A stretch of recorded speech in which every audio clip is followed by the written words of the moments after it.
मैं सबसे पहले दुनिया के सबसे बड़े लोकतंत्र के लोकसभा में स्पीकर आदरणीय ओम बिरला जी, मैं उनका सबसे पहले धन्यवाद और आभार प्रकट करता हूं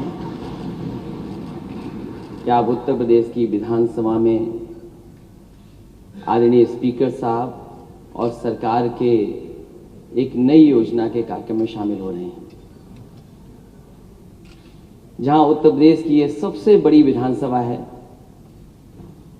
हमारे माननीय सदस्य चुन करके आए हैं इस सदन में, जहां हम सब बैठे हैं। और जब मैंने पहली तस्वीर इसकी देखी सदन की, तो मुझे लगा कि कोई आईटी सेंटर का उद्घाटन होने जा रहा है। मैं इस विधानसभा को आईटी से ई विधान बनाने के लिए अपने अध्यक्ष जी का बहुत बहुत धन्यवाद और आभार प्रकट करूंगा, और सरकार ने जो सहयोग किया है उसके लिए बधाई देना चाहता हूं। जैसा जानकारी मिली है कि इसके माध्यम से सब जानकारी सदस्यों को मिल जाएगी और इसका प्रशिक्षण भी होगा। प्रशिक्षण के माध्यम से हम सब सीख भी लेंगे। जो नए सदस्य हमें दिखाई दे रहे हैं या बहुत सारे ऐसे सदस्य दिखाई दे रहे हैं जो टेक्नोलॉजी से परिचित हैं, ये बहुत सारे माननीय सदस्य ऐसे भी हो सकते हैं जो टेक्नोलॉजी पहली बार देख रहे हो। मैं अध्यक्ष जी से निवेदन करूंगा कि जहां आप पेपरलेस कर रहे हैं, वर्चुअल हमारी विधानसभा शुरू होने जा रही है, वहां हमारे जो पुराने सदस्य हैं उनकी हार्ड कॉपी तो रहेगी। और जहां तक ट्रेनिंग की बात है, क्योंकि अब सभी सदस्यों को एक साथ ट्रेनिंग मिलेगी, मैं अध्यक्ष जी से निवेदन करूंगा कि मैं और मुख्यमंत्री जी की अलग कराइए ट्रेनिंग।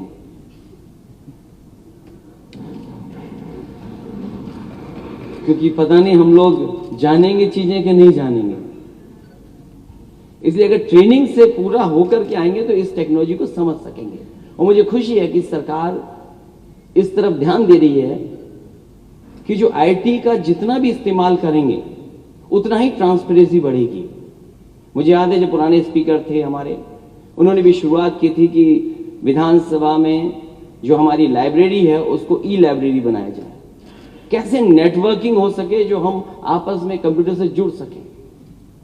और आज एक कदम और आगे जा रहे हैं, जहां टेक्नोलॉजी मिलती रहेगी या टेक्नोलॉजी का बढ़ावा देंगे, उतना ही हमारे काम करने में आसानी रहेगी। पूरा का पूरा एक जगह जानकारी मिलना। मुझे याद है कि जिस समय मैं डायल 100 योजना का शुरुआत कर रहा था, उस समय बहुत सारे लोग उस टेक्नोलॉजी को इंट्रोड्यूस नहीं होने देना चाहते थे, कारण कुछ भी हो।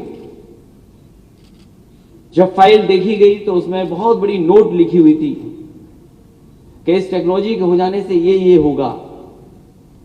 लेकिन मुझे अच्छी तरह याद है कि जो जो चीजें लिखी गई थी उन चीजों को जवाब देते हुए और डायल 100 को इंट्रोड्यूस किया गया। और मुझे खुशी है इस बात की कि देश में सबसे बेहतरीन रिस्पांस सिस्टम आज अगर किसी के पास है तो उत्तर प्रदेश के पास है।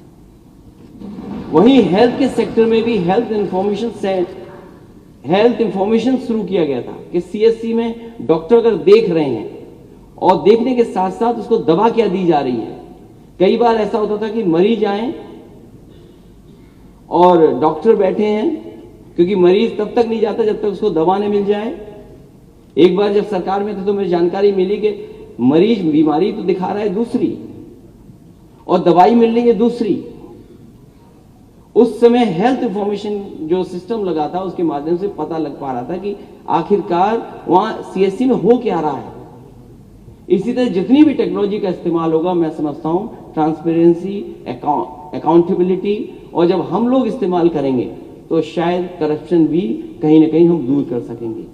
मुझे याद है एग्रीकल्चर डिपार्टमेंट में जिस समय डीबीटी सिस्टम को लागू किया जा रहा था, एग्रीकल्चर विभाग बहुत ज्यादा तैयार नहीं था।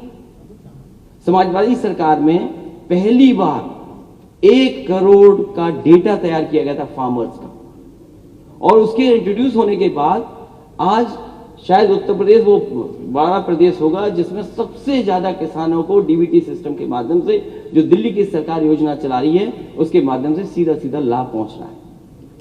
इसलिए मैं अध्यक्ष जी को बधाई दूंगा, सरकार के मुख्यमंत्री जी को बधाई दूंगा कि आपने टेक्नोलॉजी को इंट्रोड्यूस किया है।